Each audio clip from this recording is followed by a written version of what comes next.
am Kamali, taking you through some of the things people are talking about and some of the stuff they're sharing around the world on Newsfeed today. The language of lynching. President Trump has described his impeachment proceedings as such. The internet is not happy.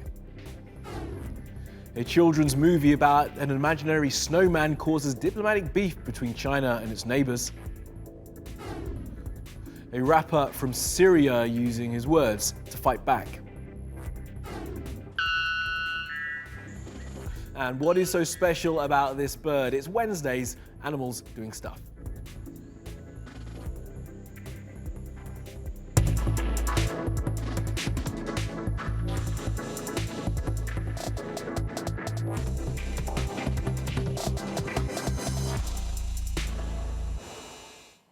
Now, top of our newsfeed, lynching and President Trump. Now, a word which over time has meant different things to different people. Its definition evokes violence. Its usage in recent times in an American setting has been political.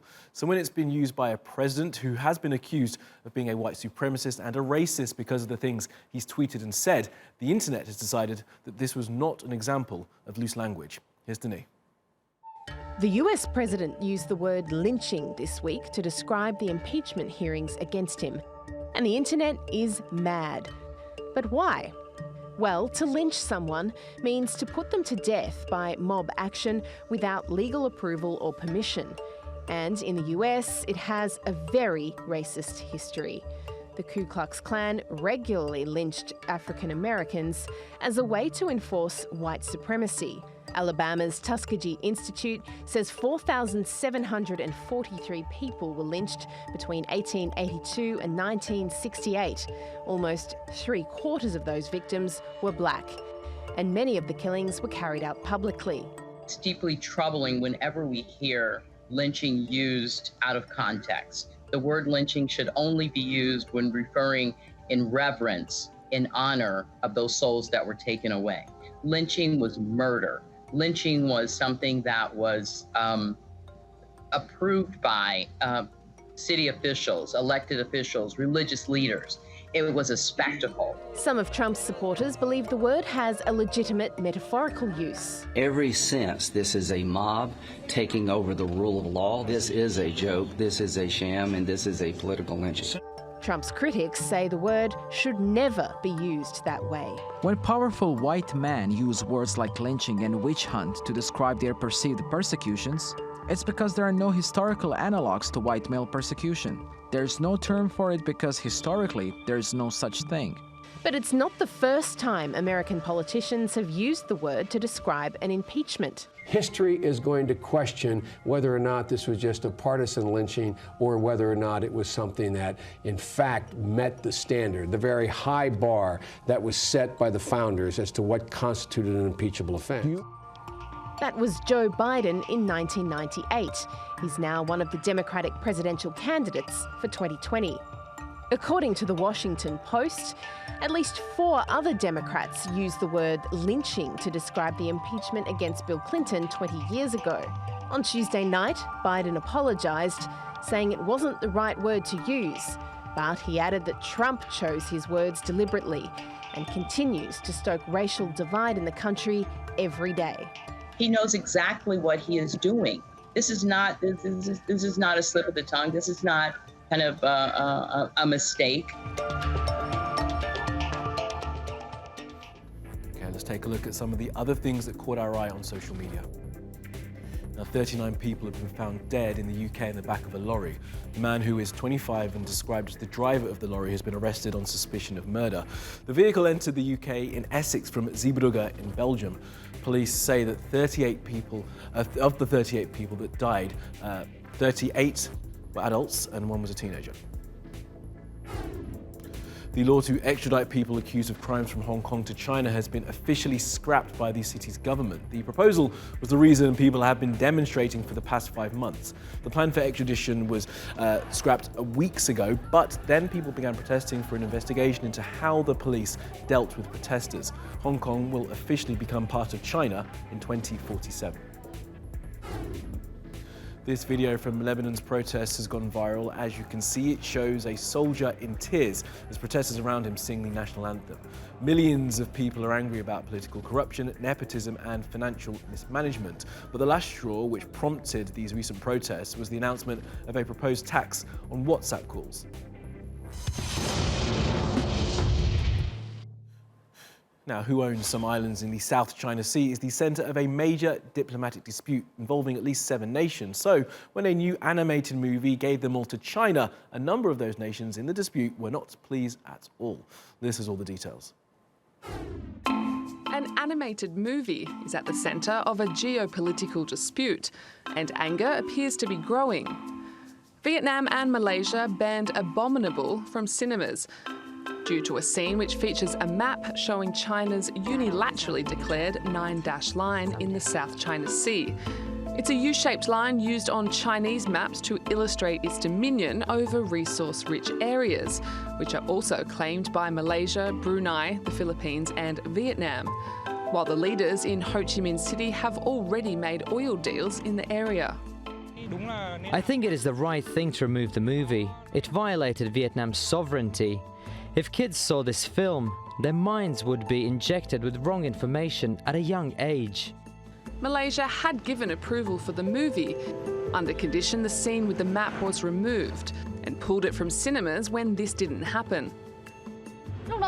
At first, I was planning to go and see this film.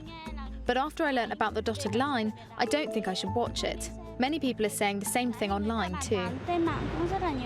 The film is about a Chinese girl who discovers a Yeti living on her roof. It's produced by American studio DreamWorks Animation in conjunction with China's Pearl Studio. Many people see the decision to have the map featured as a way for the filmmakers to please Chinese audiences at the expense of others. In my view, it is wise to ban altogether the movie Abominable here in the Philippines, as it contains the illegal map of China, which includes all of the Spratlys, part of it which is known as the 9-dash line, as it is affront to our dignity as a nation. Films often have political messages. Great art can challenge ideas, traditions and governments. But is a children's film the right place to make political statements?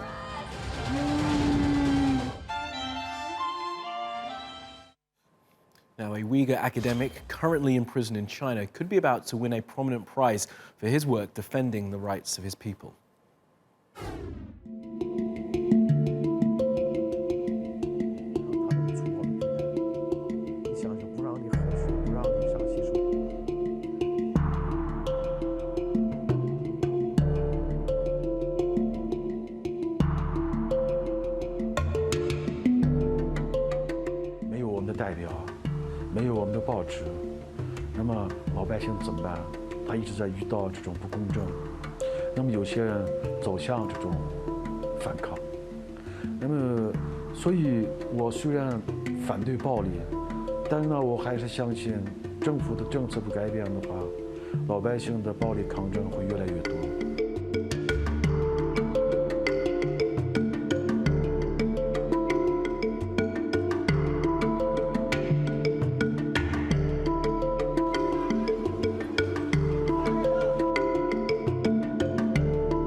It's around the world now for some other stories you need to know this Wednesday.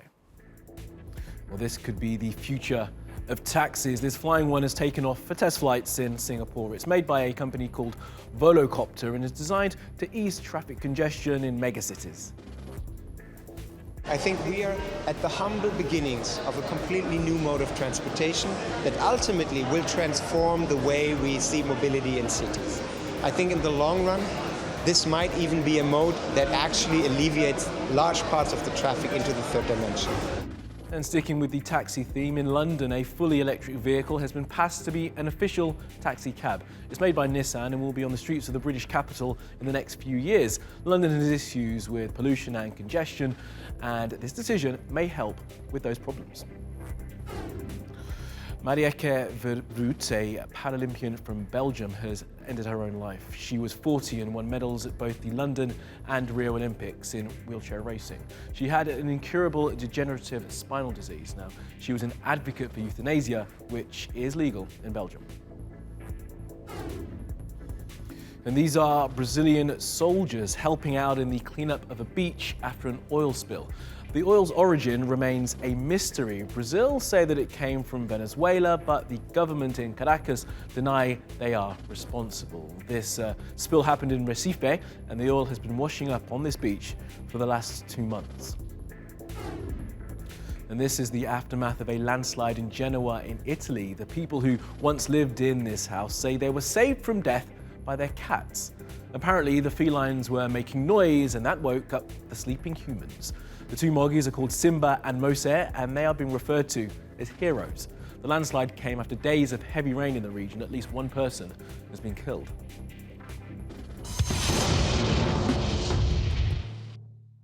And now to meet a Syrian rapper who's using his rhymes to tell the stories of lives lived through war. His name is Amr al-Muwari.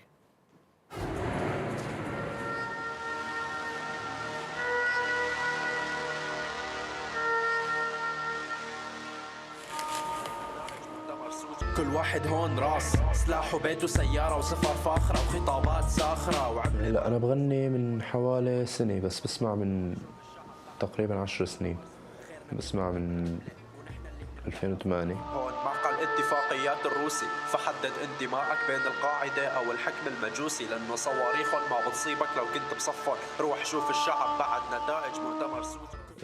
فلما بال 2018 لما رجعت من تركيا بهذا الوقت صرت جيب ألحان واكتب علي واللي اكتبه سجله وبلشت هون انتج موسيقى. خيرنا بينطمر بالعملة ونحن اللي بنبتلى فندفنا بالليالي لما طلبنا العلا ما راح ينفع التظاهر.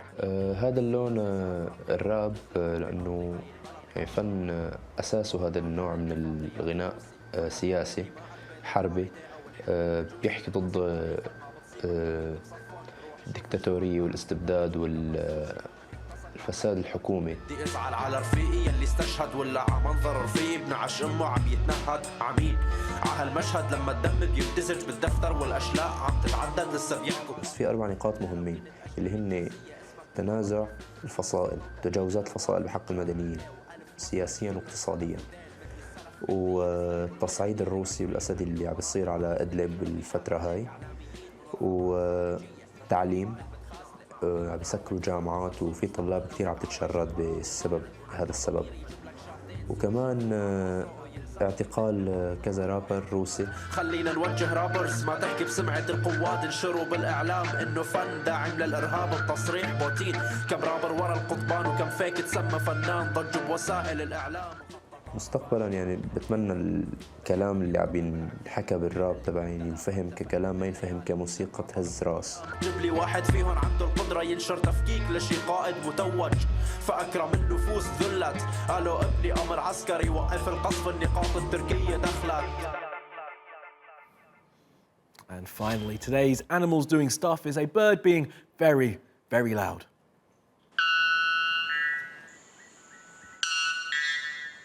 Well, what you're listening to is the male white bellbird, which scientists say has the loudest call of any bird species on record. Its mating call comes in at 125 decibels, which is louder than a power saw and typically regarded at the level at which noise begins to cause pain in humans. And get this, like a typical man, these birds save their loudest screeches for when females are close by.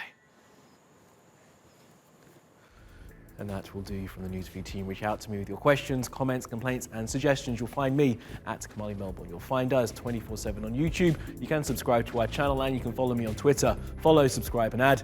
See you again soon.